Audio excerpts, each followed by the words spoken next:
What if the real reason you can't afford a three-bedroom isn't greedy landlords or lack of land, but the angle of your staircase?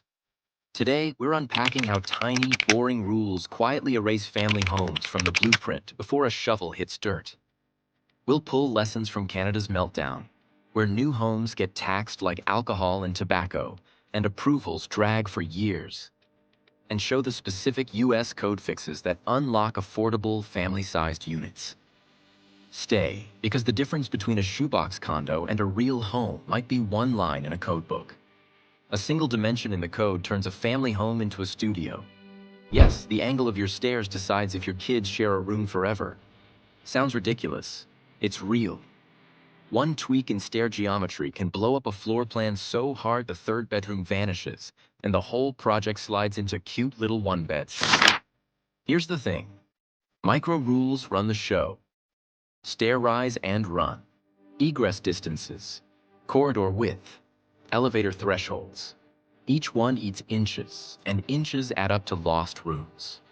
In small and mid-rise buildings, that core in the middle is like a black hole for square footage. You don't see it on the listing, but it's the silent reason your three-bedroom turns into a one-plus den with a sad sliding door. Now contrast that with Europe. Courtyard mid-rises are normal.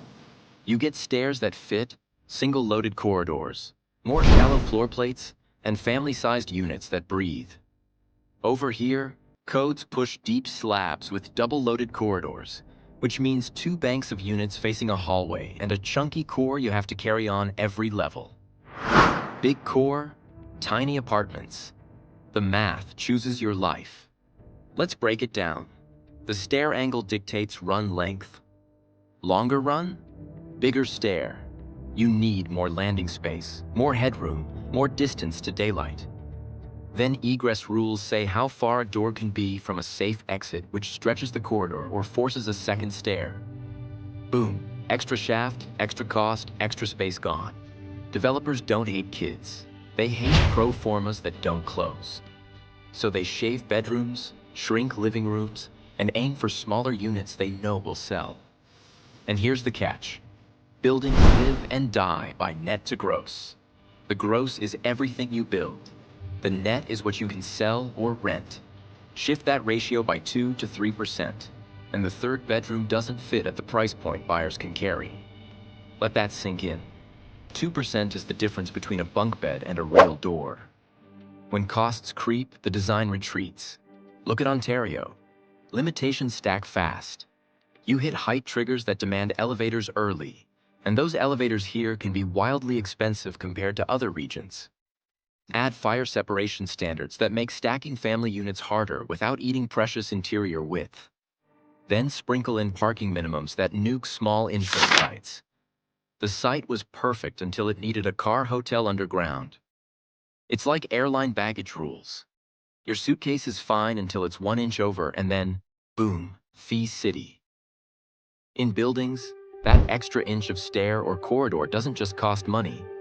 It forces a total redesign. More structure, more mechanicals, more space you can't live in. So projects drift toward shoebox condos because they pencil with fewer variables. Smaller units turn faster. Lower absolute price, wider buyer pool, less risk for lenders spooked by long approvals and tight margins. You end up with stacks of studios and micro one-beds that move like iPhones on release day, while families get told to try the suburbs like it's a customer service line. But you're not ready for what small code tweaks unlock. Allow winder or alternate treads in certain conditions and stair runs shrink. Permit single stair mid-rise with better fireproofing and sprinkler coverage, and suddenly your core slims down. Relax corridor width when sprinklers are in place, and you win back a sliver of plan on every level. Those slivers add up to doors, closets, and yes, a real third bedroom.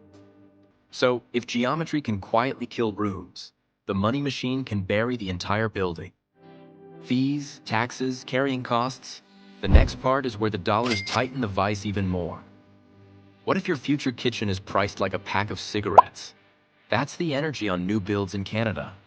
Not just one fee, a stack of them. Development charges up front, sales tax on the entire new build, land transfer taxes when you close. You haven't poured a footing and the construction loan is already wheezing. Here's the thing. Everyone points at investors. Easy villain. But the real cost bomb is policy design that taxes the act of building. Hold an old house? Fine. Create a new one? Pay the sin premium. That twist shifts projects from let's add family supply to what's the smallest box we can finance without crying. Let's break it down. Development charges hit first. They aren't small, and they're due early, so the builder borrows to pay them. Borrow more, pay more interest. Then the sales tax lands on the new home because it's, well, new. Then closing triggers land transfer tax. Each levy inflates the loan size. Bigger loan equals more interest during construction and lease-up. Those costs roll into the price tag, or the rent. It's a spiral that starts before the crane shows up. And delays? That's where the vice tightens. Approvals drift from months into years. Every extra month racks up interest on land and pre-development spending, and lenders get skittish. When lenders get skittish, they demand safer product. Safer means smaller. Studios move faster. 1 beds pre-sell easier. 3 beds? Risky. More square footage to carry. Fewer buyers who can swallow the final number. So the unit mix shrinks while the wait time grows. Let that sink in. There's a mini case that stings. Ontario's Building Faster Fund sprays the same incentive whether a city okays shoebox studios or real 3-bed apartments. No difference in reward. Massive difference in social outcome. Add in how some municipalities scale charges by unit size, and larger apartments pay more. So yes, supply grows on paper, but the family supply is still missing in action. Compare that to places that run the clock differently. Japan leans on national zoning categories and faster approvals, which compresses the timeline and the carrying costs. Europe's tax treatment in many cases doesn't hit new family formats the way Canada does, so builders can lean into mid-rise with bigger units without getting taxed to death up front. Time and tax structure matter. They decide what gets built. So what's the fix that actually moves numbers? Stop punishing the act of building. Exempt new primary residences from sales and transfer taxes. Kill the tax on tax where you pay HST or PST on the development charge itself. For rentals, push development charges to occupancy so they don't sit in the construction loan accruing interest. And finance the infrastructure at government bond rates instead of stuffing it into housing through front-loaded fees. Roads, water, sewer. Fund those like public works, not like a store credit card at a 24% APR. The payoff isn't a coupon for buyers. It's deleting the penalty on making new homes. When carrying costs fall, the pro forma opens up. Mid-rise becomes buildable. 3-bedroom units start to pencil because you're not carrying taxes and fees for years while waiting on a stamp. So we've decoded the geometry and the money. The inches eat rooms, and the interest eats buildings. The US has a window before 2026 to dodge the same trap by flipping the incentives and cutting the time. And you're not ready for how simple the first moves are when we lay out the playbook next.